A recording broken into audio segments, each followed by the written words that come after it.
of all, everybody did a great job. Thank you very much. And what I want to do is, I'm going to go over what the actual differences are between the positions.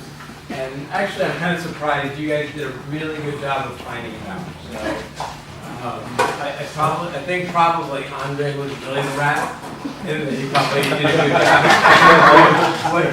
Which was his job to do. So I think that was, but what can you do? Like, Hide it, because that's not gonna happen. actually, go ahead. It was like, that's nothing. Okay, so what Colette's doing is putting up the different categories that you guys brought up, and I just kind of, like all of the things that you pointed out as advantages or disadvantages, I want to talk about how they're different from each of the positions. But I think what you guys did get is when a call first comes in, where does it go? To which group? Employment specialist. Okay, it could go to employment specialist, job specialist, or a sale maker. Okay, not advisor. Okay, so the job specialist, employment specialist, and sale maker basically are doing the same function, is that somebody is calling in, they're the ones that answer the call, and their job is to help with, there's two things that we do. You guys know what those two things are? Immediate jobs and referrals. Okay, so we help them with immediate, and we kind of say immediate job needs, because a lot of people are calling, it's not, I want this is my goal, it's what I need a job. Okay, and then long-term career goals. So, we kind of say, okay, let's help you with what you need right now, and then let's also help you with what you're gonna need long-term. So, those are the two, so the specialist and the accounting salemaker or specialist are all helping with that immediate job need. Now, their job is also to identify like to get to see if somebody does have a need or there is a need to help them with their long-term career goals, and then introduce them to the advisor and transfer over to the advisor. Okay, so in that way, these three are all similar. Okay, so if we're talking about traffic, this is going to be first-time callers.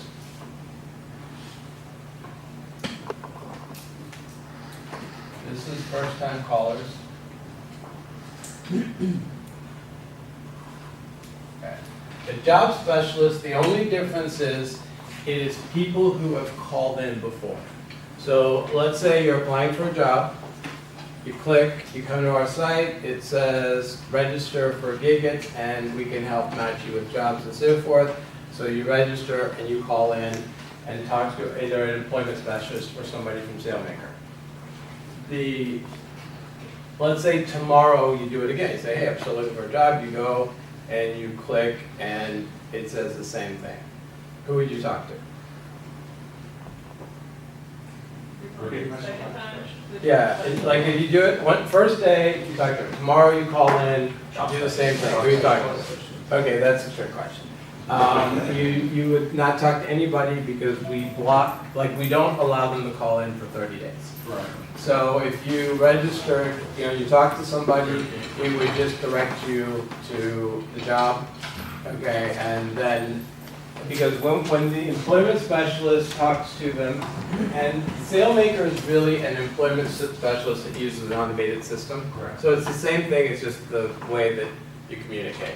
But when they talk to them, they tell them that if we have not placed you in a job or helped you find a job within 30 days, we will talk to you again.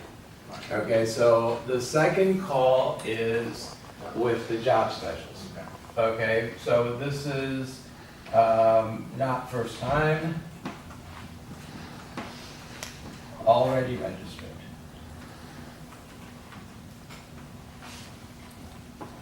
Okay, so what these people are doing is explaining the service and saying, here's what we do to someone who we've never talked to before.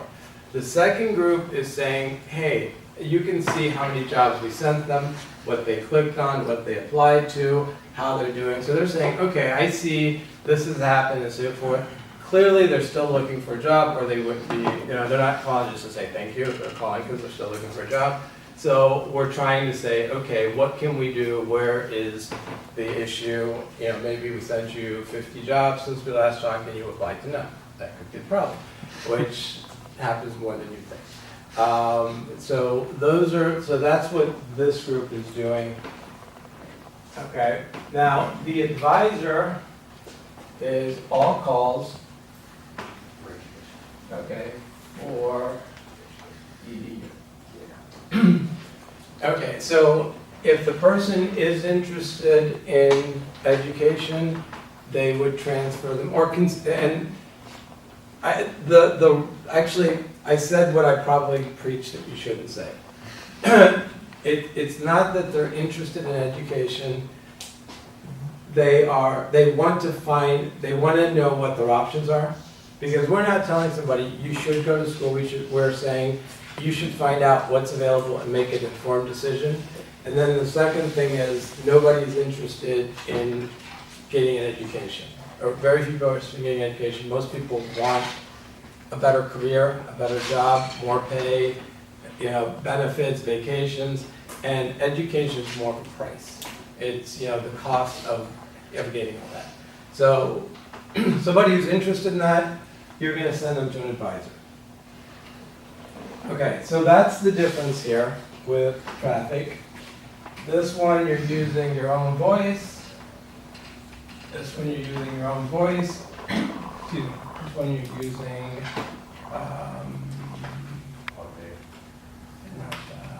Will. And this is on voice. Okay, can somebody have Will come? Okay, so Will is the person who records all the voices for SailMaker, and the advantages from a company standpoint of using SailMaker is you have 100% consistency. Okay, so Will is never tired. He's never having a bad day. He's never grumpy, at least on the calls. Grumpy or having a bad day. It's always very, very consistent. If we want to change something, there's not a lot of required training and bringing everybody in, explaining to them why we're changing it. It's just change the recording, put it in, and when somebody hits the button, that's what it says. It also has a very big outsourcing opportunity, which we have a couple hundred people in the Dominican Republic who are using SailMaker. We test processes here and then we teach it down there. And it's also something that we're looking at other industries. So we have, we're looking at it not just as it's relevant to what we do, but it's relevant to other types of industries. So it's more of we're kind of developing the software to use across other channels. So being involved with SailMaker probably, I'll get into advantages and disadvantages later. Income, okay. All of these are base versus commission.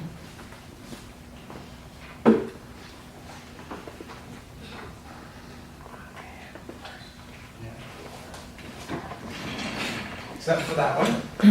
And base versus commission means you have a commission schedule, you have a base.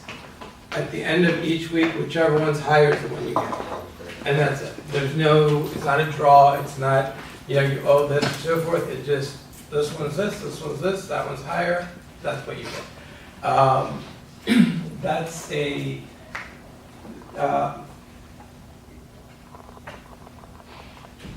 and the base versus commission, when I get into advantage and disadvantage, I'll go into it. But basically, SailMaker, if you're on two computers, you're going to make more.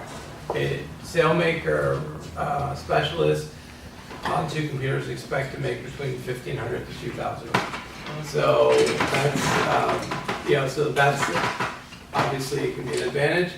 This is Will. Hi guys. There he is. We're talking about you, Will, so. I just snuck in. Cool. And you would've got nothing out of this. Okay, advisors are salary plus semi-annual bonus. Okay, so advisors are not incentivized to generate leads. Advisors are bonused based on a lot of criteria, including, are they, and sometimes saying, no, I'm not gonna refer a person. Okay, remember, our customers are schools and employers. So what we do, we charge an employer every time somebody clicks a job. So when we send somebody a job of the day, if somebody clicks on it, we just get paid, and the employer is paying us.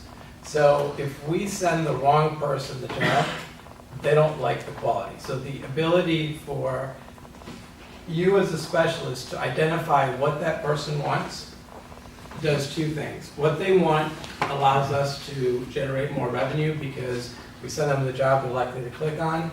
What they're qualified for allows the employer to be happy with the quality of the applicant. Okay? Schools pay us every time we send a lead, not when somebody enrolls. So again, they want somebody who has a genuine interest in, and they're not looking for them to say, okay, everybody we send is going to enroll in school, but they're saying at least, are they open to it? Are they in the market? And then they can take it from there. So advisors are our quality control. And the reason we don't commission them or have them on an incentive on number of leads or anything is because they would then be, there's the urge to do something that's not the right thing. It's like, if it's a close call, it'll usually cut for where you make the most commission. Okay, so from that case, they don't have that, they don't have that temptation, and it's something that has kept us, that has given us a reputation for having among the best leads in the industry and continue to, to create a bit more clients and putting our leads in demand. Okay, number of calls.